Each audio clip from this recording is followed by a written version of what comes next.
साथियों नमस्कार। आप माधव सेवा संस्थान चैनल देख रहे हैं और इस पर आपका हार्दिक स्वागत है। आज आपको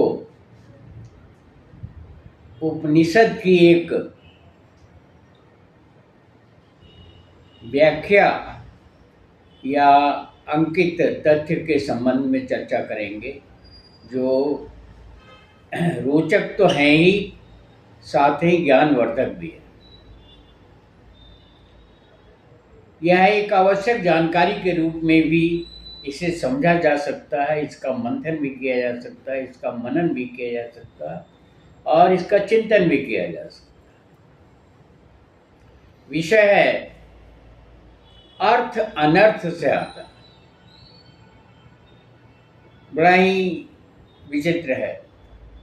अर्थ अनर्थ से आता है। अनर्थ क्या है? अस्ते चोरी,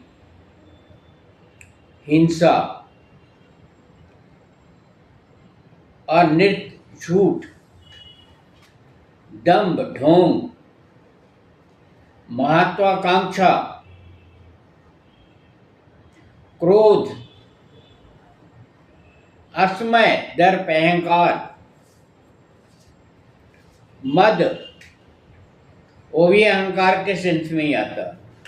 भेद, भेद नीति, वैर शत्रुता, अविश्वास, प्रतिस्पर्धा, व्यभिचार, जुआ और नशेबाजी। ये 15 अनर्थ हैं जिससे धन की उत्पत्ति होती है या धन प्राप्त होता है। इसमें बुद्धि और समय ये सब तो लगता ही लगता है। तो चोरी करके, जुआ खेलकर,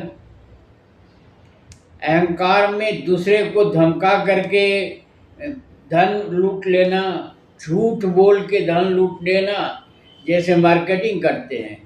क्रोध, क्रोध से भी धन की प्राप्ति होती है, दूसरा डर जाता है, आपको धन मिल जाता है। दंभ, ढोंग करने से, इस जितने साधु सन्यासी है ढोंग करके पैसा कमाते हैं और बड़ी बड़ी गाड़ियों में चलते हैं।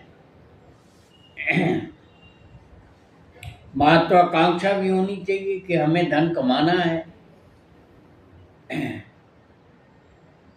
बैर, मद, असमय दर्प अहंकार भी होना चाहिए। तो इन तमाम चीजों से धन की उत्पत्ति होती है, या पैसा पैदा होता है या धन कमाया जाता है। मेहनत से, मजदूरी करके और खेती करके या छोटे मोटे व्यवसाय करके धन की उत्पत्ति नहीं होती। ये जीवन यापन करने के साधन है। नौकरी भी है, जहाँ जिस नौकरी में भ्रष्टाचार से धन मिलता है तो बहुत होता है, लेकिन नौकरी करके जो वेतन मिलता है वो तो घर खर्च में ही खत्म हो जाता है। तो धन की उत्पत्ति जो है वो इससे होती है कि आप ये 14 या 15 कर्म करते हैं तो धन पैदा होता है।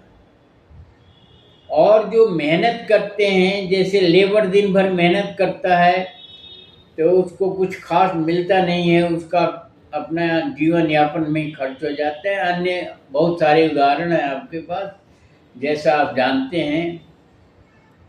लेकिन इसके साथ एक और भी व्यवस्था जुड़ी हुई है।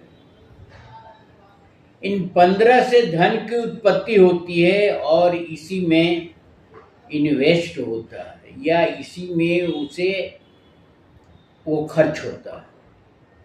चोरी करेंगे, पुलिस पकड़ेगी, जेल जाएंगे, कोर्ट में मुकदमा चलेगा, जो आपने चोरी करके पाया हो इसमें खर्च होगा। इसी तरह से जुआ खेलेंगे, हारेंगे, जीतेंगे, जीतेंगे धन आएगा, हारेंगे धन जाएगा।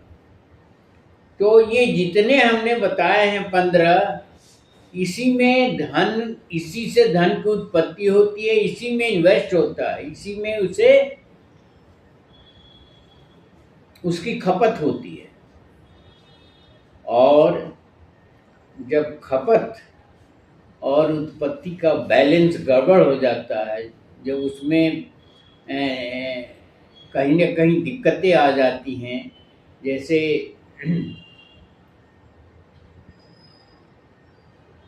कहीं धन अधिक खर्च हो गया या कहीं कम खर्च हुआ है, जो भी स्थिति हो, उसी से इसका विनाश भी होता है। जुआ खेलेंगे, जीतेंगे, पकड़े जाएंगे पुलिस द्वारा, पुलिस को या तो रिश्वत देंगे या जेल काटेंगे, तो जो जो आपने जुआ में कमाया है वो खत्म। तो धन की उत्पत्ति, अर्थ की उत्पत्ति अनर्थ से होती है, उसी में इन्वेस्ट होता है, उसी में उसका विनिवेश होता है और उसी से उसका विनाश होता है, यदि असंतुलन पैदा हो गया तो। और अक्सर आप देखे होंगे कि लोग कहते हैं कि अरे लूट करके पैसा लाए हैं या अनर्थ से पैसा लाए हैं। व्यभिचार आप समझ रहे होंगे, वेश्यावृत्ति से मतलब है, तो व्यभिचार से जो पैसा आया है उसी में खर्च हो गया और उसी में उसी से उसका विनाश भी। तो ये अर्थ की उत्पत्ति का एक फंडा है, अर्थ की उत्पत्ति का एक विचार है, अर्थ की उत्पत्ति का एक सोच है। लेकिन जो मेहनत से धन कमाया जाता है वो जीवन यापन में खर्च तो होता है, विनिवेश तो उसका है, लेकिन विनाश नहीं होता। तो पैसा जैसे आता है वैसे ही उसका विनाश होता है। इसलिए जो भी आप करते हो उसमें संतुलित प्रयोग करना चाहिए।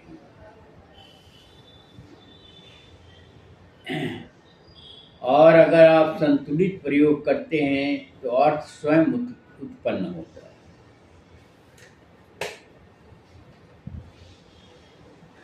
धन का उपयोग भी या विनिवेश भी अनर्थों के लिए ही होता है।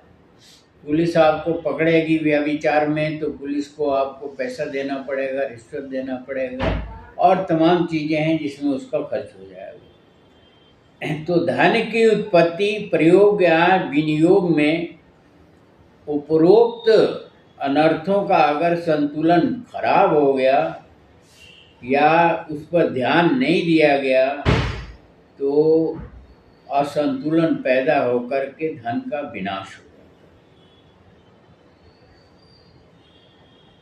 है। अतः अर्थ साधन और अनर्थ मूलक है, यानी रुपया पैसा जो है एक साधन है और उसका नाश भी हो जाता है। श्लोक है उपनिषद का, अस्तेयम हिंसा नृत दंभम काम क्रोध अस्मयो मद भेदो वैरम विश्वास सन स्पर्धा व्यासनानि च एते पंच दशा नार्या हर्ष मूलक मतः नृणाम। ये उपनिषद का कथन है, ये उपनिषद की व्याख्या है और ये उपनिषद में अंकित भी है, जैसा कि श्लोक हमने पढ़ा। वीडियो को ध्यान से पढ़िए, सोचिए, समझिए, बहुत ही ज्ञानदायक है वीडियो मार्मिक है और समझ पैदा करती है। यदि चैनल को आपने सब्सक्राइब न किया हो तो सब्सक्राइब कर लीजिए, वीडियो को शेयर और लाइक करना न भूलें। धन्यवाद। जय भारत, जय संविधान।